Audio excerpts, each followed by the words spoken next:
Another drink, sir? No, thank you. Excuse me, is anyone sitting here? No, please, have a seat. That's better. My feet are killing me. Have you been here long? No, but I just flew in this morning and I haven't had a chance to sit down since then. Oh, where have you come from? From Manila. Is this your first visit to Australia? No, I have been once before, but it was a long time ago. And have you been to Sydney before? No, it's an amazing city. Yes, it has its points. But you're lucky to live in Manila. It's a fascinating city. What about yourself? Do you live in Sydney? No, I live in Melbourne. I'm just here for the conference. I'm going to Melbourne later. What's the weather like there? Not too good in winter, but at the moment it should be okay. So, how's your hotel? It's good, very convenient. Just near the harbour. Have you seen the Opera House yet? Yes, we flew right over it. Excuse me, there's someone I must talk to. It's been very nice to meet you. I'm Walter, by the way. You too, I'm Sue. Perhaps we'll meet later. I hope so.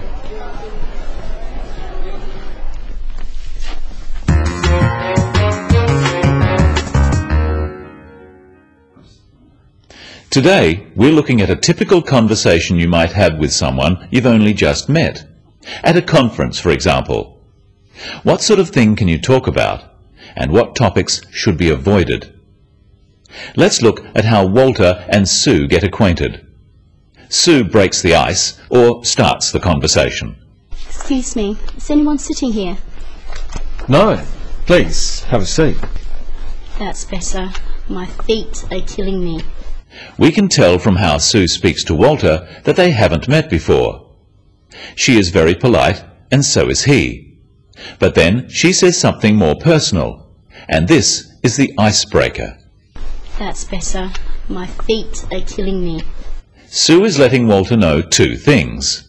Firstly, that she is tired, and secondly, that she is willing to have a friendly conversation with him. By making a more personal or casual remark, she is inviting him to respond. Have you been here long? No, but I just flew in this morning and I haven't had a chance to sit down since then. Walter asks, "Have you been here long?" To start a conversation like this, it's fairly safe to talk about what people have just done. For this, we use the present perfect, have. Practice with Walter some typical questions like this you could ask. Have you been here long? Have you been to Sydney before? Have you seen the Opera House? Have you tried any restaurants? Questions that start with have you are yes-no questions, so they have a rising tone. Have you been here long? When answering these questions in a situation like this, it is helpful to add some information, not just say yes or no. If you just say yes or no, people may think you don't really want to talk. Have you been here long? No. No. Instead, notice how Sue helps the conversation along by giving some extra information. Have you been here long? No, but I just flew in this morning and I haven't had a chance to sit down since then. Oh, where have you come from? Sue has said that she flew in this morning, so this gives Walter an obvious next question. Where have you come from? This is a different type of question. It's asking for information. Questions beginning with where, when, what, why, who, are all questions asking for information. Notice the difference between where have you come from, meaning where did you fly from, and where are you from, meaning what is your nationality. Notice also the falling tone with these questions. Where have you come from?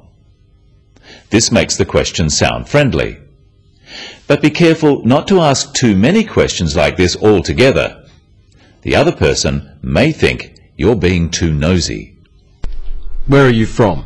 Manila. What do you do? I'm an accountant. Why are you here? I'm on business. Who are you with? My boss. Excuse me. Where are you going? Of course, some questions like this are all right, but try not to sound too inquisitive, and offer some information or ideas yourself. Is this your first visit to Australia? No, I have been once before, but it was a long time ago. And have you been to Sydney before? No, it's an amazing city. Yes, it has its points. But you're lucky to live in Manila. It's a fascinating city. Sue doesn't just answer yes or no, she adds some extra information. And Walter finds the opportunity to give his opinion and to compliment the place Sue comes from. Now it's Sue's turn to ask a question. What about yourself? Do you live in Sydney? No, I live in Melbourne. I'm just here for the conference. Sue wants to ask Walter about himself. This is showing interest. So she says, "What about yourself?" Practice some useful phrases to introduce a question. And what about yourself? And how about you? These phrases should be followed by a question. Practice again with the question to follow. And what about yourself? Do you live in Sydney? And how about you? Have you been here before? When meeting someone new on business, but in a social setting, there are a few safe topics. We can talk about travel and accommodation, basic questions about the other person, about the city you are in, interesting sights to see, and of course, the weather. I'm going to Melbourne later. What's the weather like there? Not too good in winter, but at the moment it should be okay. Finally, let's look at how Walter ends the conversation. He needs to make sure the other person doesn't think he is bored. Excuse me, there's someone I must talk to. It's been very nice to meet you. I'm Walter, by the way. You too. I'm Sue. Perhaps we'll meet later. I hope so. He gives a reason why he must go, then says, "It's been very nice to meet you."